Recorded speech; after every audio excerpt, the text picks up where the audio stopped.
안녕하세요, 여러분. 그동안 남편과 아이들 뒷바라지 하느라 고생 많으셨죠? 요즘은 시집살이가 여러분 때보다는 많이 나아졌다고들 하죠? 그 당시에는 어떠셨나요? 오늘 사연은 60대가 돼서도 시집살이가 계속되는 이야기를 해보려고요. 끝까지 시청해주세요. 안녕하세요. 저는 60대 중반 이복자입니다. 돌이켜보면 제 지난 세월은 참으로 고단했습니다. 외아들의 번듯한 직장 가진 남편 하나 믿고 결혼을 했어요. 제 시댁은 아주 독특한 집안이었어요. 제 남편보다 나이가 많은 누님들이 무려 다섯이나 계셨거든요. 아들을 보겠다고 위로 딸만 다섯을 낳다가 기어코 막내로 귀한 아들을 얻으셨으니 그 집안에서 남편의 존재가 얼마나 대단했겠어요. 시어머니는 남편을 아들이 아니라 거의 보물단지처럼 애지중지하셨고, 제 시누이들은 동생을 보살피는 존재들이었죠. 왜 며느리인 저요? 저는 그 귀한 집안에 들어온 이방인이자 집안일을 도맡아 하는 일꾼, 그 이상도 이하도 아니었습니다. 결혼 후 맞이한 첫 명절. 지금도 잊혀지지가 않아요. 새벽 4시도 안 된 시각, 시어머니의 날카로운 목소리가 저희 방 문을 두드렸습니다. 얘야, 벌써 해가 뜨려고 하는데 아직도 누워있니? 며느리가 들어왔으면 조상님 상 차릴 준비를 서둘러야지. 달빛도 가시지 않은 이른 새벽이었지만 저는 군말 없이 주방으로 들어갔습니다. 허리가 끊어질 듯한 통증을 참으며 전을 붙이고 나무를 묻히고 차례를 마치고 쉬고 있는데 다섯 시누이가 가족들을 데리고 하나둘씩 들어오더군요. 그때부터 진짜 시집살이가 시작되었습니다. 시누이들은 거실에 편히 앉아서 옳게 시원한 수정과 좀 갖다 줘줘. 옳게 우리 아이들 배고프다는데 간식 좀 더 없니? 라며 저를 쉴 새 없이 움직이게 했어요. 시어머니는 그런 딸들을 보며 오느라 고생했다 내 강아지들 이라며 버선발로 맞이하셨죠. 드디어 정성껏 차린 음식을 올리고 온 가족이 모여 식사하는 시간, 저는 제 눈을 의심할 수밖에 없었습니다. 커다란 상 두 개가 가득 찼는데 남편과 시누이들 쪽에는 소고기 갈비찜과 조기구이가 산더미처럼 놓여 있었어요. 그런데 제 국그릇 옆에는 남은 나물 조금과 식어 빠진 전 몇 조각이 전부였죠. 시어머니는 남편의 밥 위에 갈비를 수북히 쌓아주며 말씀하셨습니다. 우리 아들 밖에서 돈 버느라 얼마나 고생이 많니? 고기 많이 먹고 기운 내야지. 그래야 우리 집안 대를 이을 아들도 낳지 않겠니? 그러고는 저를 슬쩍 보시며 덧붙이셨어요. 너는 집에서 하는 일도 없는데 아무리나 먹어라. 여자가 고기 많이 먹으면 몸만 무거워져서 살림하기 힘들단다. 옆에서 듣던 큰 시누이가 비꼬는 투로 거들더군요. 엄마 말이 맞아. 이렇게 며느리가 무슨 고기야. 내 동생은 밖에서 일하느라 힘들잖아. 고기를 든든하게 먹어야지. 올케는 놀면서 삼시세끼 먹는 걸 다행으로 알아야지. 다섯 명의 시누이가 돌아가며 한마디씩 보태는데 마치 다섯 명의 시어머니에게 둘러싸인 기분이었습니다. 남편요? 그 사람은 그저 갈비를 뜯으며 제 눈을 피할 뿐이었죠. 어머니께서 원래 그러시잖아. 당신만 참으면 집안이 조용해. 그게 남편이 제게 했던 유일한 위로였습니다. 명절이 끝나고 시누이들이 가방 가득 남은 음식과 과일을 챙겨 나가 떠날 때 시어머니는 제게 가득 쌓인 설거지통을 가리키며 말씀하셨어요. 저거 다 치우고 바닥까지 깨끗하게 닦아놓으렴.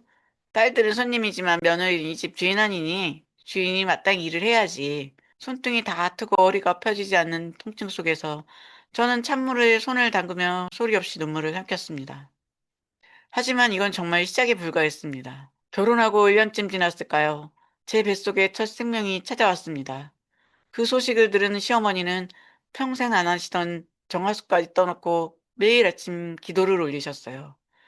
꼭 우리 집안 대를 이을 귀한 손주여야 한다며 제 배를 쓰다듬으셨죠. 다섯 누님들도 돌아가며 전화를 해서는 옳게 태몽은 뭐야? 혹시 호랑이나 용궁은 아니니? 라며 저를 압박해 왔습니다. 드디어 산통이 시작되고 병원에서 첫 아이를 낳았습니다. 간호사가 예쁜 공주님이에요 라고 말하는 순간 분만실 밖에서 기다리던 시어머니의 한숨소리가 안까지 들리는 것 같았어요. 병실로 들어오신 시어머니는 제 얼굴도 보지도 않으시고 갓 태어난 아이를 쓱 보시더니 혀를 차셨습니다. 어휴, 내 팔자야. 아들을 낳아야지 쓸데없는 딸을 낳니? 고생했다는 말 한마디 없이 차갑게 뒤돌아가시더라고요. 산후조리요? 꿈도 못 꿨습니다. 시어머니는 여자애 낳고 무슨 유난이냐며 미역국은 꿈도 못 꿨습니다. 제가 찬바람을 맞으며 기저귀를 빨고 있을 때 다섯 누님들이 우르르 몰려왔습니다. 첫째 형님이 그러시더군요. 왜 이렇게 우리 집 막내 귀한 거 알잖아. 이번엔 어쩔 수 없다지만 다음번엔 정말 신경 써야 해. 아들 못 낳으면 이 집에서 고개 들고 살기 힘들 거야. 다른 누님들도 고개를 끄덕이며 한마디씩 보탰죠. 맞아, 아들이 있어야 집안이 든든한 법이지. 딸을 키워봐야 남은 식구인데 무슨 소용이니? 이후에도 둘째가 태어나고 셋째까지 연달아 딸이었습니다. 새 아이를 키우며 제가 겪은 차별은 말로 다 할 수 없어요. 명절이나 집안 행사가 있을 때면 제 딸들은 그 집안에서 투명인간이나 다름없었습니다. 시누이들의 자식들, 그러니까 시어머니 외손자들은 전부 아들이었는데 그 아들이 오면 시어머니는 고기 반찬을 따로 챙겨주며 용돈을 쥐어주셨죠. 하지만 제 딸들이 옆에 서 있으면 가서 동생들이나 돌봐라 하며 등을 떠미셨습니다. 가장 가슴 아팠던 건 아이들의 교육 문제였어요. 우리 큰딸이 국민학교에서 지금은 초등학교죠. 전교 1등을 하고 상장을 받아왔을 때였죠. 저는 너무 기뻐서 시어머니께 자랑을 했습니다. 어머니, 우리 큰애가 공부를 정말 잘해요. 이번에 상장도 받아왔어요. 그런데 시어머니는 그 상장을 쳐다보지도 않으시고 이렇게 말씀하시더라고요. 기집애가 공부 잘해서 뭐하니? 적당히 살림이나 배우다가 시집이나 잘 가면 그만이지. 그 돈 아껴서 나중에 아들 낳으면 아들이나 잘 가르칠 궁리해라. 곁에서 지켜보던 우리 아이의 눈망울을 잊을 수가 없습니다. 자기는 칭찬받고 싶어서 열심히 공부했는데 할머니한테는 그저 돈 아까운 존재일 뿐이었으니까요. 저는 그날 밤 잠든 딸아이의 머리를 쓰다듬으며 소리 없이 울었습니다. 미안하다. 엄마가 못나서 너희가 이런 대접을 받는구나. 하지만 엄마는 절대 포기 안 해. 너희를 누구보다 당당하게 키워낼 거야. 시댁 식구들이 우리 딸들을 짐짝 취급할수록 저는 더 독하게 마음을 먹었습니다. 남편요? 그 사람은 여전히 방관자였습니다. 어머니 말씀이 틀린 거 없잖아. 나중에 막내 남동생 생기면 누나들이 밀어줘야지. 남편마저 딸들을 뒷전으로 생각하는 걸 보며 저는 이 집에서 믿을 사람은 오직 저 자신뿐이란 걸 뼈저리게 느꼈습니다. 저는 보험일하며 화장품 판매며 닥치는 대로 일을 시작했어요. 시댁 식구들 몰래 비상금을 모으고 우리 딸들만큼은 남부럽지 않게 공부시키기 위해서였죠. 그러던 어느 날 제 나이 마흔을 바라보던 때였습니다. 셋째를 낳고 기적처럼 넷째 아이가 찾아왔습니다. 시어머니는 마지막 기회라며 용하다는 곳을 찾아다니며 부적까지 써오셨죠. 그리고 마침내 그 집안이 그토록 바라던 아들이 태어났습니다. 온 집안이 축제 분위기였고 시어머니는 덩실덩실 춤을 추셨습니다. 마흔이 다 된 나이 남들은 벌써 학부형 소리를 들을 때 저는 남산만한 배를 끌고 산부인과 복도를 걸었습니다. 딸 셋을 낳았다는 이유로 죄인처럼 살았던 세월이 억울해서라도 이번만큼은 꼭 아들이어야 한다는 생각에 힘들었죠. 산통이 시작되고 수십 시간이 지나 드디어 아이 울음소리가 터져나왔을 때 아들입니다 라는 간호사의 말 한마디가 제게는 구원과도 같았습니다. 이제야 나도 이 집안에서 사람 대접을 받겠구나. 그 모진 구박도 오늘로 끝이겠구나 싶어 땀 범벅이 된 채 엉엉 울었습니다. 하지만 병실문을 열고 들어온 시어머니의 첫마디는 제 가슴에 대못을 박았습니다. 땀에 젖어 까무러치기 일부 직전인 며느리의 안색은 안중에도 없다는 듯 아이 기저귀부터 들춰보더니 대뜸 그러시더군요. 그래, 이제야 내가 우리 집안 밥값을 하는구나. 진작 이렇게 나왔으면 너나 나나 고생 안 했을 거 아니냐. 고맙다, 고생했다는 말 한마디 없이 그저 이제야 할 일을 했다는 식이었습니다. 아들을 낳았음에도 제 몸조리는 뒷전이었고 시어머니는 오로지 그 귀한 손주를 앞세워 저를 더 혹사시켰습니다. 산후조리도 제대로 못하고 일주일 만에 부엌으로 불려나갔습니다. 찬바람이 들어와 뼈마디가 시리는데도 시어머니는 손주를 안고 거실에 앉아 호통을 치셨습니다. 야, 아들 낳았다고 유세 떠냐? 귀한 손자 장래 생각하면 지금부터라도 준비해야지. 내 친정 부모님한테 말해서 손주 돈 좀 보태라고 해라. 너도 이제 아들 엄마인데 친정에서 그 정도 정성은 보이겠지. 우리 집 대를 이을 아이인데 친정도 그 정도는 해줘야지. 아들을 낳으면 팔자가 필 줄 알았더니 오히려 그 아들을 핑계 삼아 제 친정인 노후자금까지 탐을 내는 시어머니의 뻔뻔함에 피가 거꾸로 솟는 기분이었습니다. 더 기가 막힌 건 시누이 다섯의 태도였습니다. 옳게 축하해. 근데 아들 낳았으니까 기운 넘치겠네. 라며 축가를 빙자해 자기들 자식까지 주렁주렁 달고 저희 집으로 몰려왔습니다. 몸도 가누지 못하는 저에게 우리는 고기 반찬 좀 하고 애들은 간식 좀 만들어 와 하며 당연하다는 듯 얘기했죠. 젖먹이 아들을 포대기 얻고 시누이 다섯 가족의 밥상을 차리며 눈물이 뚝뚝 떨어졌습니다. 부엌 구석에서 남은 밥과 김치를 먹으며 깨달았습니다. 아들을 낳았어도 나는 여전히 이 집안에서 시어머니와 시누이들의 뒷바라지나 하는 종일 뿐이라는 사실을요. 시어머니는 제가 친정에서 돈을 받아오지 않자 그때부터는 아예 아들을 핑계로 저를 더 들볶기 시작했습니다. 친정이 그 모양이니 내 팔자가 이 모양이지. 무식해서 아들 잘 키우겠니? 손주는 지나칠 정도로 아끼면서 그 아이를 낳은 저는 사람 취급 안 하는 그 이중적인 모습에 저는 매일 밤 울었어요. 세월이 지나 늦둥이 아들이 초등학교에 들어가고 중학생이 될 때까지 저는 단 하루도 허리를 제대로 펴본 적이 없었습니다. 시어머니는 연세가 드실수록 더욱 까탈스러웠고 시누이 다섯은 자기들 집안 대소사가 있을 때마다 당연하다던 저를 불러다 부려먹었죠. 명절이면 시누이 다섯 가족이 다 모여 북새통을 이루는데 저는 그 수십 명의 음식을 혼자 다 해내야 했습니다. 시어머니는 거실에 상전처럼 앉아 시누이들과 웃음꽃을 피우면서도 제가 부엌에서 잠시 허리라도 펴려 하면 일손이 더든 걸 보니 마음이 콩밭에 가 있나 보다 라며 은근히 눈치를 주셨습니다. 그래도 참았습니다. 언젠가는 이 지독한 시집살이의 끝에 보상이 있을 거라고 믿었기 때문입니다. 그러던 어느 날 집안 분위기가 묘하게 달라지기 시작했습니다. 평소에는 명절이나 제사 때만 얼굴을 비추던 시누이들이 약속이라도 한 듯 주말마다 시어머니 방에 모여 수군거리기 시작한 겁니다. 제가 과일이라도 깎아 들어가려 하면 시어머니는 우리끼리 할 얘기 있으니까 넌 나가보거라 면 문을 쾅 닫으셨죠. 그 소외감은 이루 말할 수 없었습니다. 그동안 이 집안의 꾸준히를 도맡아온 저인데 여전히 저는 그들에게 우리가 아닌 남이었던 겁니다. 시어머니가 외출하신 사이 안방 청소를 하다가 화장대 깊숙한 곳에서 발견한 등기 권리증과 증여계약서들. 거기엔 시어머니가 늘 아들 몫이라고 했던 시방의 금싸라기 땅과 시내의 상가 건물들이 다섯 시누의 이름으로 낱낱이 쪼개져 적혀 있었습니다.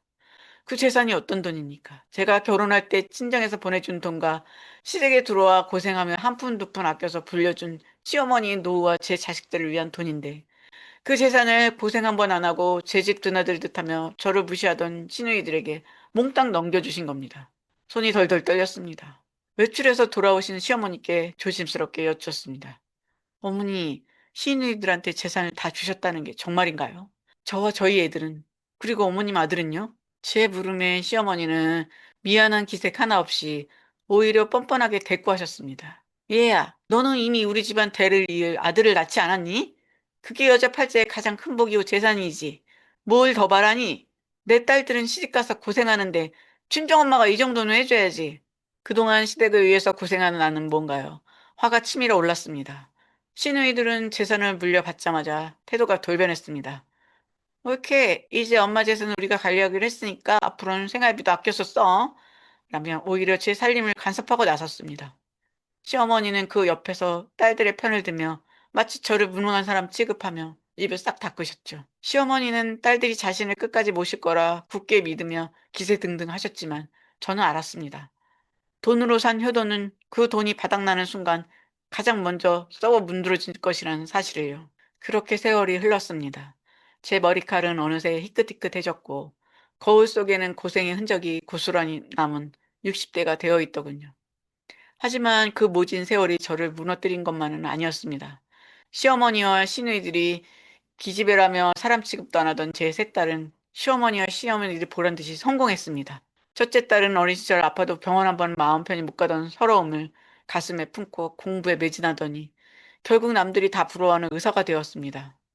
둘째 딸은 할머니의 부당한 재산 증여와 엄마가 겪은 법적 소외를 옆에서 지켜보며 정의를 실현하겠다고 다짐하더니 당당히 변호사가 되었죠. 그리고 막내딸은 당당히 대기업에 입사했습니다.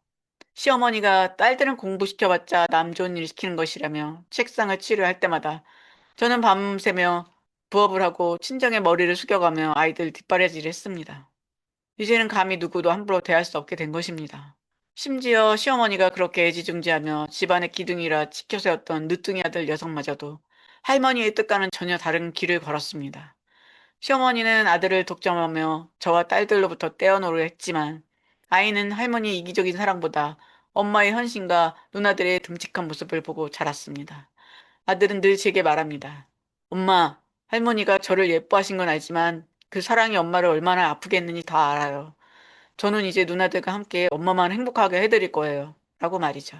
딸들이 장성에 제게 가장 먼저 선물한 것은 다름 아닌 자유였습니다. 시어머니의 서슬퍼런 눈치에서 벗어나 오직 저만을 위한 공간을 마련해 준 것입니다. 시누이들에게 몽땅 넘어간 시어머니 그 금싸라기 땅보다 훨씬 더 가치 있고 빛나는 서울 한복판에 넓은 집을 세 딸이 돈을 모아 제 명의로 사주었습니다. 이사를 가던 날 시댁 대문을 나서며 뒤도 돌아보지 않았습니다. 시어머니는 어디 며느리가 시어머니를 두고 따로 나가 살려 하느냐 며 불호령을 내렸지만 이제 제 곁에는 변호사 딸과 의사 딸 그리고 늠름한 아들이 버티고 서 있었습니다. 어머님, 이제 저는 어머님의 종로를 그만하려고요. 어머님이 그렇게 아끼시던 다섯 딸이 재산 다 가져가면서 어머니를 끝까지 책임진다고 했잖아요. 이제 그 효도 받으며 편안히 사세요. 제가 이 말을 남기고 집을 나설 때 시어머니의 그 황망한 표정을 잊을 수가 없습니다. 제 남편이요? 남편은 우유부단 그 자체였어요. 그저 성공한 자식들에게 소외될까봐 저를 따라 나섰죠. 서울 집으로 거처를 옮긴 뒤 제 삶은 180도 달라졌습니다. 아침마다 딸들이 등록해준 문화센터에 다니고 한 달에 한 번은 저녁에 자식들과 함께 호텔 뷔페에서 우아하게 식사를 했습니다. 경제적으로 완전한 독립을 이루고 나니 65의 나이가 마치 20살 청춘처럼 생기가 넘치더군요. 주변에서는 다들 입을 모아 말합니다. 열 아들 안 부럽다더니 저 집 딸들이 정말 효녀네 라고요. 시어머니는 평생 아들 하며 저를 무시했지만 결국 당신이 무시했던 딸들이 저를 행복하게 해주었습니다. 시어머니가 시누이들에게 퍼줬던 재산은 이미 그들의 허영과 사치로 바닥나고 있었습니다. 저를 그렇게 괴롭히고 제 자식들을 손주 취급 안 하던 시어머니도 나이 앞에서는 속수무책이었습니다. 당신이 그토록 믿고 모든 것을 내주었던 다섯 딸의 배신이었습니다. 시어머니가 남편 몰래 빼돌려 시누이들에게 나눠주었던 그 금싸라기 땅과 상가들은 이미 흔적도 없이 사라진 뒤였습니다. 시누이들은 그 돈으로 자기 자식들 뒷바라지다 보다 하며 사치스러운 생활을 하다 결국 밑빠진 독에 물 붓듯 재산을 다 써버린 겁니다. 더군다나 시어머니가 노환으로 거동이 불편해지자 5명이나 되는 딸들 중 누구 하나 어머니를 모시겠다고 나서는 사람이 없었습니다. 병원비며 간병비가 들어가기 시작하니 그들은 서로 내가 지난번에 반찬 해갔으니 이번엔 네가 모셔라.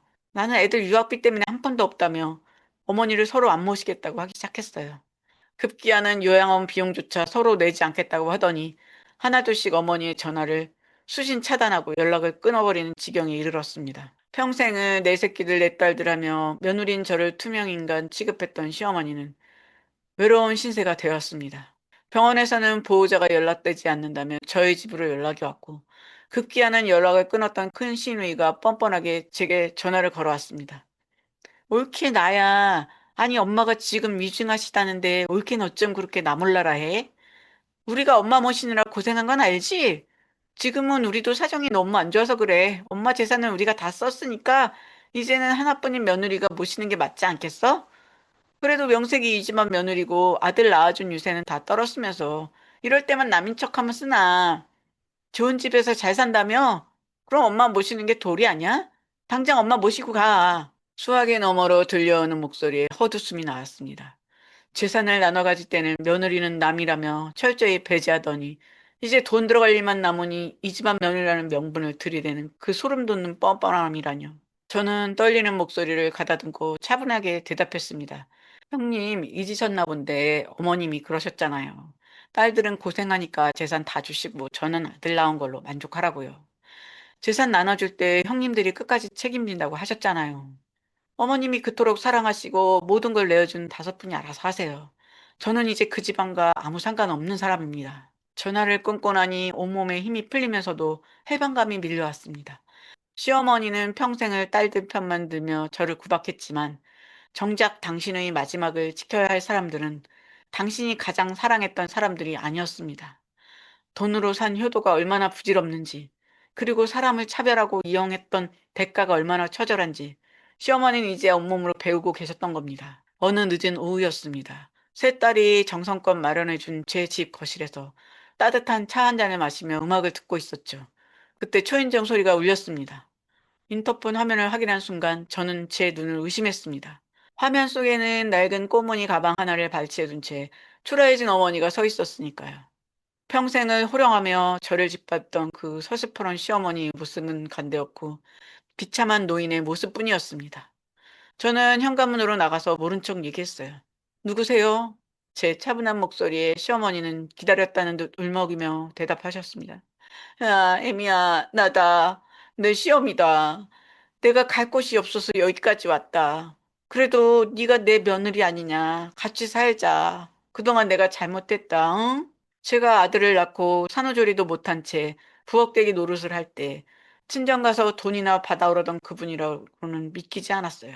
현관문을 열고 당당하게 이야기했어요. 어머니, 여기가 어디라고 오셨어요? 어머님이 그렇게 사랑하시고 모든 재산을 털어주셨던 다섯 따님은 어쩌시고요? 재산 나눠줄 때 어머니를 극진히 모시겠다고 약속했다면서요. 제 말에 시어머니는 바닥에 주저앉아 통곡을 하기 시작했습니다. 그것들이 사람이냐? 돈만 챙기고 나를 모른 척하는데 그 순간 저는 그동안 참아왔던 이야기를 쏟아내기 시작했습니다. 어머님, 기억나세요? 예전에 제가 딸 셋을 낳았을 때 어머님이 그러셨죠. 여자애들은 공부도 시킬 필요 없고 그저 밥이나 축내는 존재라고 하셨잖아요. 그런데 어머님, 지금 보고 계신 이 집이 누구 돈으로 산 건지 아세요?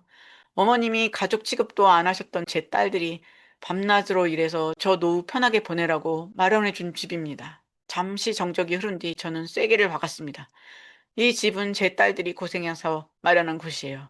어머님 말씀대로라면 제 딸들은 가족이 아닌데 딸들의 돈으로 꾸린 집에 어머님을 모실 수 있겠어요? 어머님이 그토록 끔찍히 여기셔선 다섯 딸들에게 가세요. 그 딸들이 어머님 돈으로 호사를 누렸으니까 거기서 대접받으셔야죠. 시어머니는 그래도 내가 내 시어머니인데 이럴 수 있느냐며 소리를 질렀지만 예전 같은 위험은 없었습니다. 저는 차분하게 덧붙였습니다. 시어머니요? 어머님은 제 시어머니였던 적이 없으십니다. 그저 저를 부려먹는 상전이었고 제 자식들을 차별하던 사람이었을 뿐이죠. 예전의 모습을 찾아볼 수 없는 시어머니의 모습을 보니 한편으로는 마음이 너무 아팠어요. 혼자서 자존심을 구기고 이곳을 찾아온 걸 보니 그냥 돌려보낼 수가 없었습니다. 마지막이라고 생각하고 따뜻한 음식과 따뜻한 이불을 깔아주었습니다. 다음 날이 되자 남편은 어머니를 모시고 큰 시누이 집으로 갔습니다. 그날 이후 시어머니는 결국 당신이 그토록 사랑했던 다섯 딸의 손에 이끌려 집을 떠나셨습니다. 시누이들은 서로의 연락처를 차단하며 싸우더니 결국 시 외곽에 있는 요양원에 어머니를 모셨다는 소식을 전해 들었습니다. 그래도 아들이라고 남편도 요양원에 모시는 것을 동참했습니다. 그래도 엄마니까 외면할 수 없는 마음은 이해하기로 했어요. 제 생일에 내 소중한 자식들이 저를 위해 준비한 한 달간의 크루즈 여행을 떠나게 되었습니다. 엄마, 준비 다 됐어? 누나들이 밑에서 벌써 기다려. 든든한 막내 아들이 저와 남편의 가방을 챙기며 밝게 웃었습니다. 거실로 나가니 성공한 세 딸이 저를 반깁니다. 어머님이 여자애들은 공부시켜서 뭐하냐? 며 구박할 때마다 제가 밤을 새워 일하며 지켜낸 내 아이들입니다. 엄마, 이번 여행에서는 아무 걱정하지 마. 돈 걱정도 하지 말고 집안일 걱정도 하지 말고 행복하게 보내. 딸들의 그 따뜻한 한마디에 지난날 고생들이 눈 녹듯 사라지는 기분이었습니다. 저는 이제 과거에서 완전히 벗어나 나를 사랑해주는 진짜 가족들과 함께 찬란하게 빛나는 노후를 향해 당당히 걸어나갑니다. 나에게 이렇게 이야기해주고 싶어요. 그동안 참 고생 많았다. 이제는 마음껏 웃어도 된다. 여러분, 지금까지 평생을 구박받던 며느리가 성공한 자식들과 함께 행복한 노후를 맞이하는 통쾌한 사연 잘 들어보셨나요? 우리에게 참 많은 생각을 하게 만듭니다. 우리는 흔히 자식은 부모의 거울이라고 말하죠.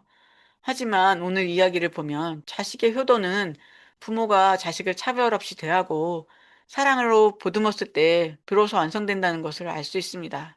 오늘 이야기가 우리에게 주는 가장 큰 가치는 바로 심은 대로 거둔다는 인간응보의 진리입니다.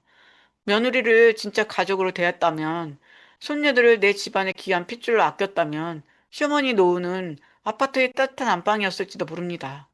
하지만 당신 스스로가 그 복을 차버린 것이에요. 또한 과거의 상처에 굴복하지 않고 당당하게 자신의 행복을 선택한 주인공의 모습은 지금 이 순간에도 시대 갈등이나 자식 문제로 가슴 아리하는 많은 시니어 시청자분들께 큰 위로와 용기를 줍니다. 참는 것이 미덕인 시대는 지났습니다. 내 자신을 지키고 내 자식들을 지켜내는 것이야말로 진정한 인내라는 것을 주인공은 몸소 보여줬습니다. 여러분, 오늘 사연 어떻게 보셨습니까? 주변에도 혹시 주인공처럼 긴 세월을 인내하며 자녀들을 잘 키워내신 분들이 계시진 않나요? 그런 분들이 계시다면 오늘 이 사연을 공유하며 따뜻한 응원의 한마디를 전해드리면 좋겠습니다. 여러분의 답답한 가슴을 뻥 뚫어주었다면 구독과 좋아요, 알람 설정 꼭 부탁드립니다. 그리고 여러분의 소중한 생각은 댓글로 자유롭게 남겨주세요. 하나하나 소중히 읽어보겠습니다. 저는 다음에 더 깊은 감동 가득한 사연으로 다시 찾아뵙겠습니다. 오늘 하루도 건강하고